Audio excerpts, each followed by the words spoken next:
Friends, मी Anupama. Smart वुमनच्या आजच्या नव्या एपिसोडमध्ये तुम्हा सगळ्यांचं मनापासून स्वागत. स्मार्ट वुमनचा आजचा एपिसोड आहे beauty special. So let's start. सुंदर दिसण्यासाठी आपण नेहमीच प्रयत्न करत असतो, मात्र चेहऱ्यावर येणारे पिंपल्स काहीसे त्रासदायक ठरतात आणि म्हणूनच पिंपल्स पासून चेहऱ्याची काळजी कशी घ्यायची सांगतायत beauty expert doctor Gauri Chavan. Hi to all smart women, welcome to doctor Gauri Zeverian clinic. मी डॉक्टर गौरी चव्हाण, तुमची सौंदर्य तज्ञ. आज मी तुमच्याशी एका कॉमन त्वचा समस्याबद्दल बोलणार आहे.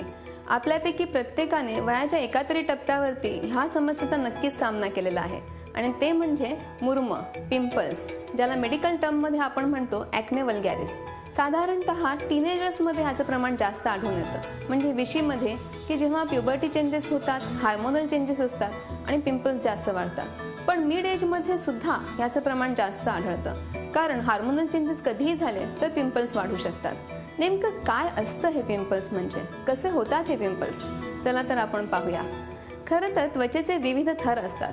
त्यापैकी सर्वात डीप लेअर पासून हेअर रूट तयार होत असतो आणि हेअर फॉलिकल त्वचेच्या छिद्रामधून बाहेर येत असतो. ह्या हेअर फॉलिकलला एका डक्टने ऑइल ग्लँड्स म्हणजे सिबॅशियस ग्लँड जॉईंट झालेले असतात आणि त्याच्यामधून ऑइल सिक्रेट होत असतं. पण कधी कधी हार्मोनल चेंजेसमुळे अचानक ऑइल ग्लँड्स जास्त ऑइल सिक्रेट करायला लागतात किंवा सिबम सिक्रेट करायला लागतात आणि ते छिद्रामधून बाहेर येतं आणि संपूर्ण त्वचेवरती पसरतं, ज्याला आपण म्हणतो की त्वचा ऑइली वाटते. अशा वेळेस त्वचेवरची छिद्र कधी कधी बंद होतात आणि ऑइल तर सिक्रेट होतच आहे, मग ते त्वचेच्या खाली जमायला लागते आहे. ते त्यांची वाढ जेव्हा तिथे व्हायला लागते तेव्हा त्या पिंपल्समध्ये इन्फेक्शन्स होतं, पस बॉइल्स फॉर्म होतात, ज्याला आपण म्हणतो pustules. So white heads, black heads, pustules, nodules, cyst असे पिंपल्सचे विविध प्रकार आहेत आणि विविध स्टेजेस आहेत. व्हाईट हेड्स जेव्हा ऑक्सिडाइज्ड होतात तेव्हा त्याचं ब्लॅक हेड्समध्ये रूपांतर होतं. हे पस्च्युल्स जेव्हा बर्स्ट होतात तेव्हा त्याच्यामधून संपूर्ण डर्ट बाहेर येते.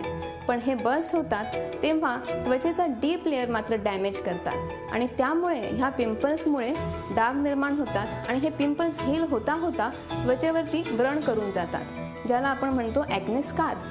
हे सुपरफिशियल आणि डीप अशा दोन्ही प्रकारामध्ये असतात. आईस पिक स्कार्स, बॉक्स स्कार्स असे विविध प्रकारचे ॲक्ने स्कार्स आपल्याला पाहायला मिळतात. आता नेमकी काय कारणं आहेत हे पिंपल्स होण्याची हे पाहूया. अनुवंशिकता हेही एक सर्वात महत्त्वाचं कारण आहे. तसंच हार्मोनल चेंजेस, जसं मी मगाशी सांगितलं, प्युबर्टी काळात किंवा इतर कोणत्याही वयामध्ये हार्मोन्समध्ये चेंज झाला की पिंपल्सचं प्रमाण वाढतं. तसंच स्ट्रेसमुळे हार्मोन्समध्ये चेंज होतो आणि हार्मोन्समध्ये चेंज झाला की ऑइल सिक्रेशन सिबॅशियस ग्लँडचं वाढतं आणि पिंपल्स वाढतात. तसंच तुम्ही अतिशय जास्त ऑइली क्रीम्स वापरत असाल, ऑइली कॉस्मॅटिक्स वापरत असाल, ऑइल्स मसाज करत असाल तर त्याच्यामुळे सुद्धा त्वचेची छिद्र बंद होतात आणि पिंपल्सचं प्रमाण वाढू शकतं. एवढंच नव्हे, हेअर ऑइल तुम्ही जास्त प्रमाणात वापरत असाल, अगदी रात्रभर केसांना तेल लावलेलं आहे किंवा जास्त तेल जे संपूर्ण चेहऱ्यावरती पसरलेलं आहे, असं झालं तरी त्वचेची छिद्र बंद होतात आणि त्याच्यामुळे पिंपल्सचं प्रमाण वाढतं. घामामुळे सुद्धा त्वचेवरची छिद्र बंद होतात आणि त्याच्यामुळे सुद्धा पिंपल्सचं प्रमाण वाढतं. स्त्रियांमध्ये स्पेशली PCOD ह्या आजारामध्ये पिंपल्सचं प्रमाण खूप वाढतं. PCOD मध्ये वेट गेन असतंच, अनवॉन्टेड हेअर ग्रोथ असते आणि हार्मोनल चेंजेस खूप जास्त प्रमाणात होतात आणि त्याच्यामुळे पिंपल्स जास्त वाढतात. ही झाली पिंपल्सची कारणं. Prevention is always better than cure. So let's see हे प्रिव्हेंट करण्यासाठी आपण काय काय करू शकतो. दिवसातले 2 ते 3 वेळा चेहरा क्लेन्झरने स्वच्छ धुवत जा.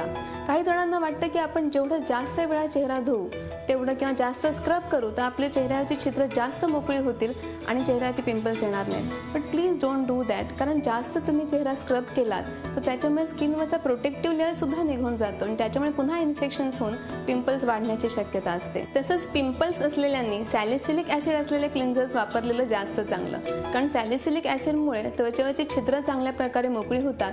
तसंच डेड सेल्स चांगल्या प्रकारे रिमूव्ह होतात. पण ते दिवसातून 2दाच वापरा, नाहीतर त्वचा जास्त रुक्ष होऊ शकते.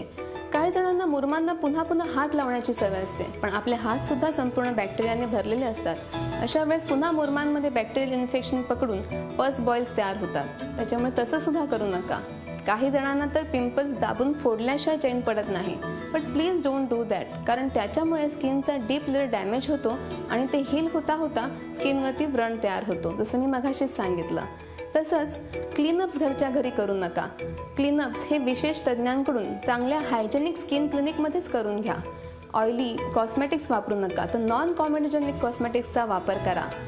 पिंपल्स असलेल्यांनी चेहऱ्यावरती मसाज करू नये, कारण मसाजमुळे पुन्हा इन्फेक्शन स्प्रेड होण्याची शक्यता असते आणि मसाजमुळे ऑइल ग्लँड सिक्रेशन्स स्टिम्युलेट होतं आणि जास्त वाढण्याची शक्यता असतात पिंपल्स. तसंच स्ट्रेस हे सुद्धा एक महत्त्वाचं कारण आहे, कारण स्ट्रेसमुळे सुद्धा हार्मोनल चेंजेस होतात आणि म्हणून स्ट्रेस कमी करण्यासाठी विविध उपाय करा.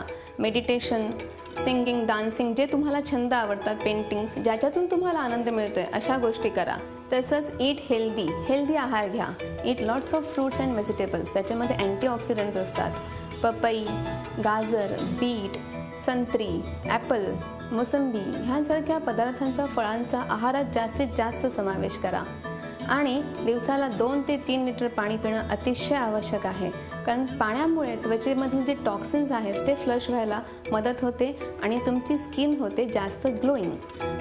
स्पेशली मी सांगेन की PCOD असलेल्या स्त्रियांसाठी की त्यांनी एक्सरसाइज अँड डाएट ह्याच्याकडे विशेष लक्ष द्यायला पाहिजे आणि आपले जे हार्मोनल इश्यूज आहेत त्यांची ट्रीटमेंट करून घेणं तितकंच आवश्यक आहे. एवढंच नव्हे तर पिंपल्स ट्रीट करण्यासाठी विविध प्रकारच्या प्रोसिजर्स सुद्धा आहेत. Black heads, white heads remove करता येतात.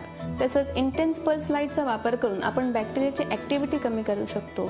तसंच डर्मा एम्ब्रेजनसारख्या ट्रीटमेंट्स, ज्याच्यामुळे सुपरफिशियल जे व्रण आहेत, स्कार्स आहेत, ते कमी करता येतात. लेझर रिसर्फेसिंगसारख्या ट्रीटमेंट्समुळे डीप जे स्कार्स आहेत, व्रण, ते कमी करता येतात. केमिकल पिल्ससारख्या सुद्धा ट्रीटमेंट उपलब्ध आहेत. सॅलिसिलिक ॲसिड, ग्लायकॉलिक ॲसिड ह्यासारखे पिल्ससुद्धा पिंपल्स कमी करण्यासाठी वापरले जातात. म्हणजेच अशा प्रकारच्या बऱ्याच ट्रीटमेंट पिंपल्ससाठी आहेत. पाहताना पिंपल्स हा अतिशय नॉर्मल समस्या वाटते, पण लक्षात घ्या, हे पिंपल जाता जाता तुमच्या त्वचेवरती कायमस्वरूपी डाग आणि व्रण निर्माण करून जातात. तसंच ह्याचा सायकोलॉजिकल सुद्धा इम्पॅक्ट प्रत्येक व्यक्तीवरती पडत असतो. बऱ्याच जणांचा आत्मविश्वास कमी होतो किंवा त्यांना निगेटिव्हिटी निर्माण होते आणि म्हणूनच आपल्या त्वचेची जास्त काळजी घ्या. पिंपल्सची वेळीच ट्रीटमेंट करून घ्या आणि आपलं सौंदर्य जपा. Stay beautiful, stay ever young. Thank you. Zee 24 Taas रहा एक पाऊल पुढे.